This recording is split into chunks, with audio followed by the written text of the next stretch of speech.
நீங்க உடல் எடையை அதிகரிக்க விரும்புனீங்கன்னா இந்த வீடியோ பதிவு உங்களுக்கு ரொம்பவே பயனுள்ளதா இருக்குங்க. நிறைய பேர் உடல் எடை குறைக்கிறது தான் சிரமம், உடல் எடை அதிகரிக்கிறது ரொம்ப ஈஸின்னு சொல்லுவாங்க.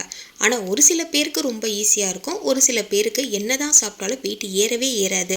ரொம்ப ஆரோக்கியமான உணவுகளை எடுத்துக்கிட்டாலும் வெயிட் ஏறலன்னு சொல்லிட்டு நீங்க கவலைப்படுறீங்களா? இனிமே கவலைப்படாதீங்க. இந்த வீடியோ பதிவு உங்களுக்கு ரொம்ப ரொம்ப பயனுள்ளதா இருக்கும். வீடியோ ஸ்கிப் பண்ணாம முழுமையா பாருங்க. இப்போ வாங்க நம்ம வீடியோக்குள்ள போலாம். வீடியோக்கு போறதுக்கு முன்னாடி நம்ம சேனலை இப்பதான் நீங்க ஃபர்ஸ்ட் டைம் பாக்குறீங்கன்னா சப்ஸ்கிரைப் பட்டன் அழுத்தி சப்ஸ்கிரைப் பண்ணிடுங்க. அப்பதான் நான் போடுற வீடியோட நோட்டிபிகேஷன்ஸ் உங்களுக்கு உடனுக்குடன் நோட்டிஃபை ஆகும். நீங்களும் வீடியோ தொடர்ந்து பார்க்கலாம். இதுக்கு நான் எடுத்திருக்க முக்கியமான பொருள் என்னன்னு பார்த்தீங்கன்னா பால். பால் நம்ம உடல் ஆரோக்கியத்துக்கு நல்லது. இதுல அதிக அளவு ஊட்டச்சத்து இருக்குங்க. பால்ல கால்சியம் சத்து அதிகமா இருக்கிறதுனால எலும்புகளுக்கு ரொம்ப நல்லது. பால்ல அதிகப்படியான கால்சியம், புரதம், விட்டமின் பி, விட்டமின் டி, தாது சத்துக்கள், பாஸ்பரஸ், பொட்டாசியம் போன்ற ஊட்டச்சத்துக்கள் நிறைஞ்சிருக்கு. ஒரு கிளாஸ் பாலை ஒரு பாத்திரத்துல சேர்த்துக்கோங்க.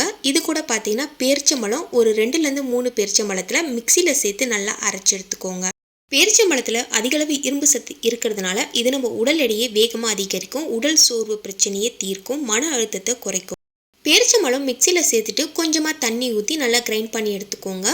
காய்ச்சின பாலில் அரைச்சி வச்சிருக்க பேரிச்சம்பழத்தை சேர்த்துட்டு இது கூட பாதாம், முந்திரி எதனா ஒரு பவுடரை நீங்கள் சேர்த்துக்கலாம். இல்லைனா இதை நீங்கள் அப்படியே பாலோடு சேர்த்துக்கலாம்.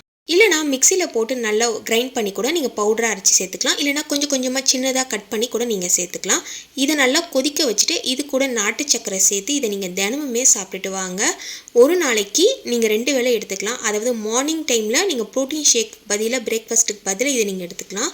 அப்படி இல்லைனா தூங்குறதுக்கு முன்னாடி ஒரு 1/2 hour முன்னாடி இந்த ட்ரிங்க் எடுத்துக்கோங்க. காலையில் இந்த ட்ரிங்க் நீங்கள் எடுத்துக்கிட்டிங்கன்னா இது கூட ஒரு பழம் எடுத்துக்கணும். அதாவது நேந்திர பழம், செவ்வாழை பழம், இந்த ரெண்டுத்தில் எந்த பழத்தை வேணாலும் நீங்கள் எடுத்துக்கலாம். நைட்டு தூங்குறதுக்கு முன்னாடி 1/2 hour முன்னாடி இந்த ட்ரிங்க் குடிச்சிட்டு ஒரு வாழைப்பழம் சாப்பிட்டுட்டு தூங்குங்க. இதை நீங்கள் ரெகுலராக ஃபாலோ பண்ணிவிட்டு எப்படி இருக்குன்னு எனக்கு கமெண்ட் பண்ணுங்கள். இந்த வீடியோ பதிவு உங்களுக்கு பயனுள்ளதாக இருந்துச்சுன்னா நம்ம சேனலை மறக்காமல் சப்ஸ்கிரைப் பண்ணிவிடுங்க. அப்போ தான் நான் போடுற வீடியோட நோட்டிஃபிகேஷன்ஸ் உங்களுக்கு உடனுக்குடன் நோட்டிஃபை ஆகும். நீங்களும் வீடியோ தொடர்ந்து பார்க்கலாம். தேங்க்யூ.